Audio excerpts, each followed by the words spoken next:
Istilah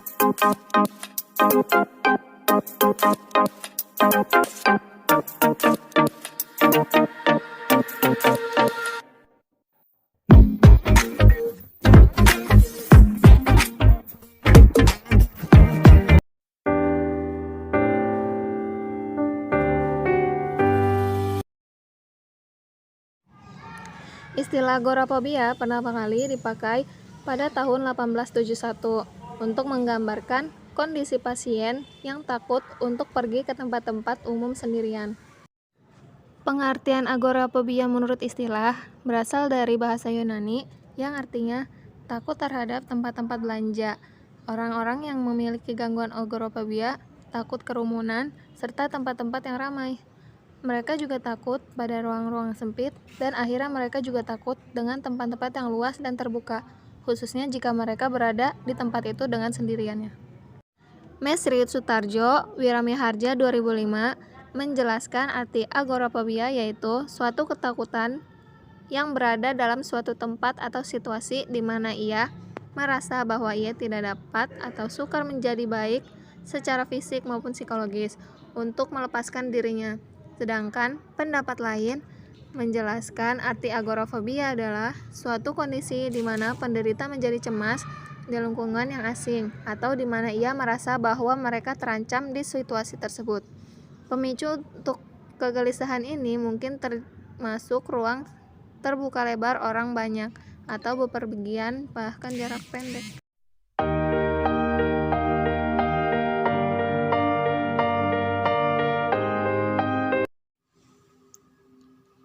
Tanda dan gejala agorafobia ada 9. Yang pertama, adanya ketakutan atau kecemasan yang terlihat jelas pada setidaknya 2 dari kelima situasi, yaitu menggunakan transportasi umum, berada di tempat terbuka, berada di tempat tertutup, mengantri atau berada di tengah keramaian, dan berada di luar rumah sendirian. Yang kedua, individu menghindari situasi tersebut karena berpikir bahwa sulit untuk melarikan diri saat gejala-gejala panik atau yang membuat malu. Yang ketiga, rasa cemas, takut, atau penghindaran terus-menerus ada selama 6 bulan atau lebih. Yang keempat, rasa takut, cemas, atau penghindaran menimbulkan gangguan pada aspek-aspek kehidupan individu. Yang kelima, jika terdapat kondisi medis tertentu, rasa takut, cemas, dan penghindaran yang dilakukan tetap berlebihan. Yang keenam, rasa takut, cemas, atau penghindaran tidak dapat dijelaskan dengan gejala-gejala dari gangguan mental lainnya. Yang ketujuh, situasi tersebut hampir selalu dapat memicu rasa takut atau cemas secara langsung.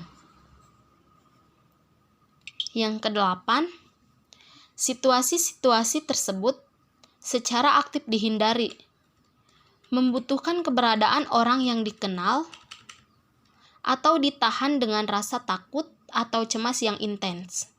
Yang terakhir, rasa cemas atau takut yang dirasakan tidak sesuai dengan ancaman yang sebenarnya terjadi pada situasi-situasi tersebut dan pada konteks sosial budaya.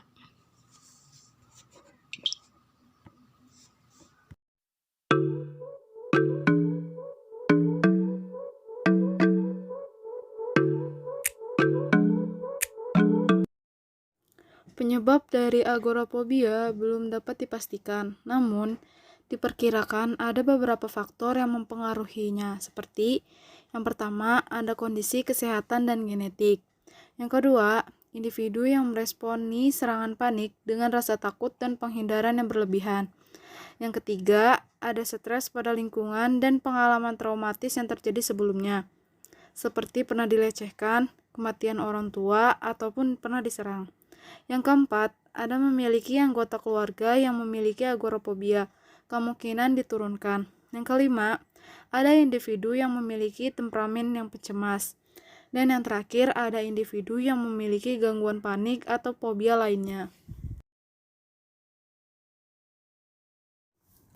Faktor resiko agorafobia. Ada beberapa faktor yang dapat meningkatkan resiko seseorang terkena agorafobia, yaitu yang pertama, adanya rasa takut akan menjadi korban tindakan kriminal, mengalami kecelakaan, atau tertular penyakit tertentu. Yang kedua, ada trauma akan kejadian yang pernah dialami, seperti kehilangan anggota keluarga atau mengalami penyiksaan. Yang ketiga, ada pernah mengalami gangguan mental lainnya, seperti depresi, bulimia, atau anoreksia nervosa. Yang keempat, ada menderita gangguan di bagian otak yang mengontrol rasa takut. Yang kelima, ada memiliki fobia jenis lain. Yang keenam, ada memiliki sifat mudah cemas dan gugup. Yang ketujuh, ada memiliki anggota keluarga yang menderita agorafobia. Yang kedelapan, memiliki hubungan yang tidak bahagia dengan pasangan, seperti memiliki pasangan yang terlalu mengekang.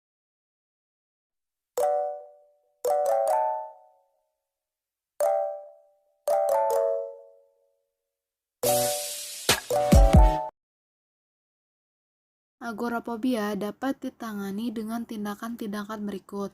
Yang pertama, medikasi yang berupa obat-obatan antidepresan atau anti cemas. Yang kedua, ada psikoterapi. Salah satu jenis psikoterapi yang efektif dalam menangani agorafobia adalah terapi perilaku kognitif. Terapi perilaku kognitif dapat membantu penderita untuk belajar mengidentifikasi hal-hal apa yang memicu gejala-gejala serangan panik dan apa yang memperparah gejala-gejala tersebut, bagaimana mengatasi dan mentoleransi gejala-gejala yang dialami cara-cara untuk menghadapi pemikiran-pemikiran yang membuat cemas, serta bagaimana mengubah perilaku tidak sehat yang tidak diinginkan dengan teknik desentrisasi atau terapi paparan yang menempatkan penderita pada situasi atau kondisi yang membuat takut dan cemas secara aman.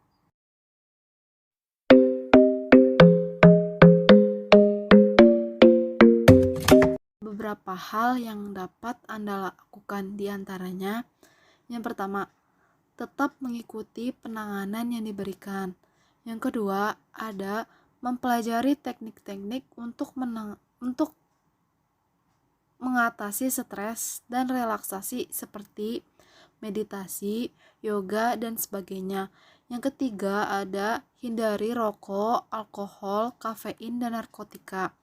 Yang keempat, ada bercerita dengan orang-orang terdekat mengenai masalah yang dialami atau mengikuti komunitas-komunitas dengan orang-orang yang mengalami hal yang serupa, agar dapat saling berdiskusi dan mendukung satu sama lainnya. Yang kelima, ada menerapkan pola hidup yang sehat, seperti mengonsumsi makanan yang bergizi, istirahat yang cukup, dan olahraga yang teratur. Yang keenam, yang terakhir, yaitu jangan menghindari situasi-situasi atau tempat-tempat yang membuat Anda cemas dan takut. Hadapilah situasi-situasi atau tempat-tempat tersebut secara bertahap, dan lama-kelamaan Anda akan menyadari bahwa rasa takut serta cemas Anda mungkin akan berkurang.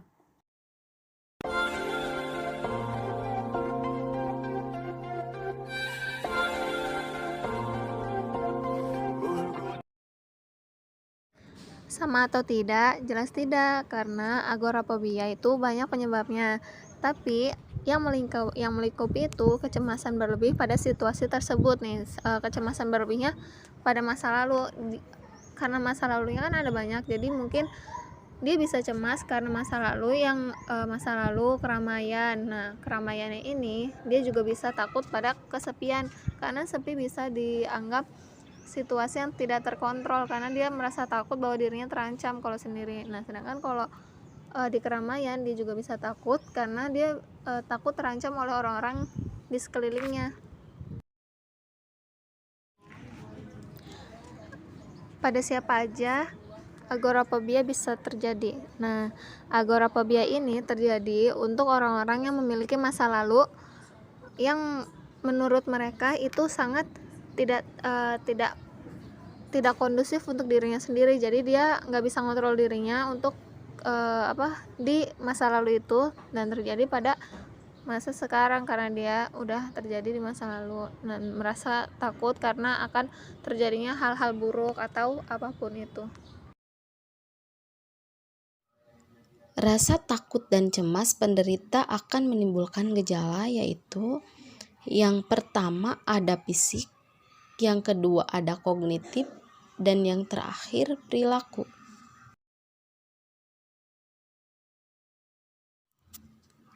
Penanganan psikoterapi untuk penderita agorafobia. Perilaku kognitif. Terapi perilaku kognitif dapat membantu penderita untuk belajar, mengidentifikasi hal-hal apa yang memicu, gejala-gejala serangan panik, dan apa yang memperparah gejala-gejala tersebut. Bagaimana mengatasi dan mentoleransi gejala-gejala yang dialami. Cara-cara untuk menghadapi pemikiran-pemikiran yang membuat cemas, serta bagaimana mengubah perilaku tidak sehat yang tidak diinginkan. Seseorang pengidap agorafobia akan meningkat resikonya karena adanya faktor rasa takut akan menjadi korban tindakan kriminal yang membuatnya mudah cemas dan gugup.